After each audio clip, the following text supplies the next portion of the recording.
లేదు వీళ్ళు. దానివల్ల మనం పూర్తిగా అవైల్ చేసుకోలేకపోయాం, సద్వినియోగం చేసుకోలేకపోయాం.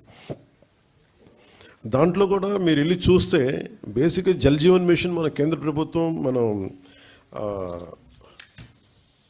సిఆర్ పాటిల్ గారి దగ్గరికి వెళ్ళి నేను మాట్లాడితే వాళ్ళందరూ అడిగిందంటే మీ గత ప్రభుత్వం మీరు చేసినవి అన్నీ చాలా అబ్సర్డ్గా ఉన్నాయి.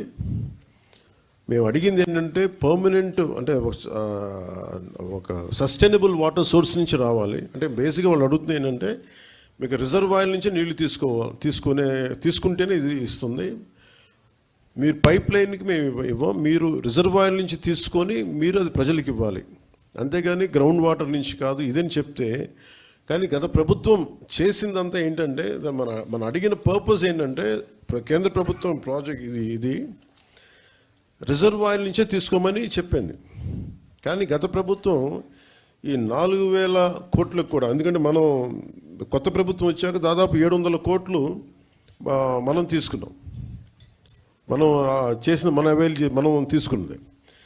ఇప్పుడు జల్ జీవన్ మిషన్ కింద వాళ్ళు అడిగింది ఏంటంటే మనకున్న దాదాపు 38 మేజర్ సస్టైనబుల్ సోర్స్ రిజర్వాయర్స్ ఉన్నాయి మనకి. వాటికి సంబంధించి 95.44 ట్యాప్ కనెక్షన్స్కి 38 ఈ వాటర్ రిసోర్సెస్ నుంచి సస్టైనబుల్ వాటర్ రిసోర్స్ని తీసుకోమని ప్రతిపాదన ఉంది. కానీ గత ప్రభుత్వం ఏం చేసిందంటే 4,000 కోట్లు కూడా గ్రౌండ్ లెవెల్లో చూస్తే కంప్లీట్గా కేంద్ర ప్రభుత్వం నిబంధనలకు వ్యతిరేకంగా చేశారు. ఏదో 1-2 స్కీములు తప్ప మిగతావన్నీ కూడా అంటే ముందు పైపులు కొనేశారు. ఫస్ట్ ఎక్కడైనా సరే మనం నీటిని ఎక్కడి నుంచి తెచ్చుకుంటాం అనేది గుర్తించడం మానేసి ముందు పైపులు వేసేసారు. అవసరమైతే ఒక బోర్ పాయింట్ తవ్వేశారు.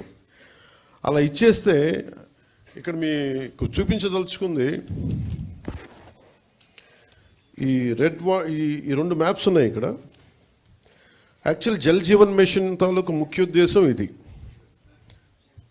38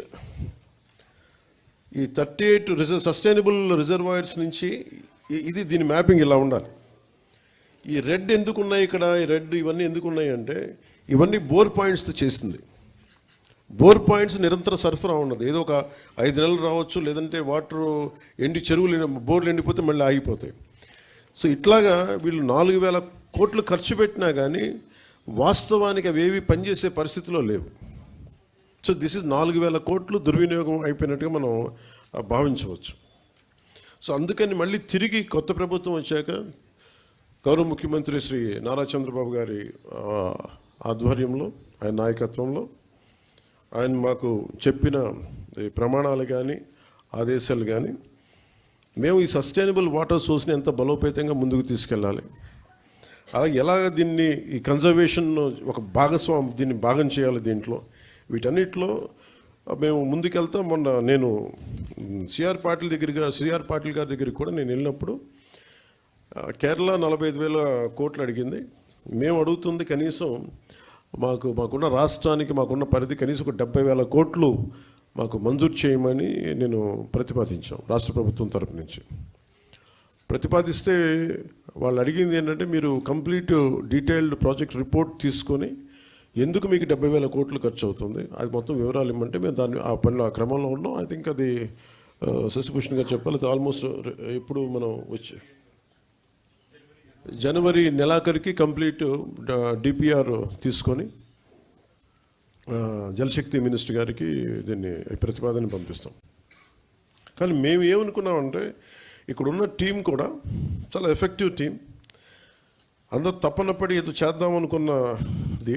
దాంట్లో భాగంగానే ముందు మేము ఏం చేసామంటే నేను అడిగింది ఏంటి అంటే అసలు మనకి ఎంత గత 4,000 కోట్లు ఖర్చు పెట్టామని చెప్తున్నారు, అసలు దీని మీద మీరు నేను ఏ ఊరికి వెళ్ళినా ఎక్కడికి వెళ్ళినా మాకు నీళ్లు రావట్లేదు, పైప్ వేసారు కానీ నీళ్ళు రావట్లేదు అనేది ఏ జిల్లాకి వెళ్ళినా నాకు వచ్చే ఒక కామన్ కంప్లైంట్. సో అందుకని నేను రాగానే అడిగానంటే ఒకే రోజున తక్కువ రోజుల్లో కానీ అసలు ఎన్ని గృహాలకి వీళ్ళు ఇచ్చారు, ఎన్ని గృహాలకి వీళ్ళు ఈ నీళ్ళు వస్తున్నాయి, ఏ స్థాయిలో వస్తున్నాయి మీరు ఒకసారి చేయమని చెప్తే చాలా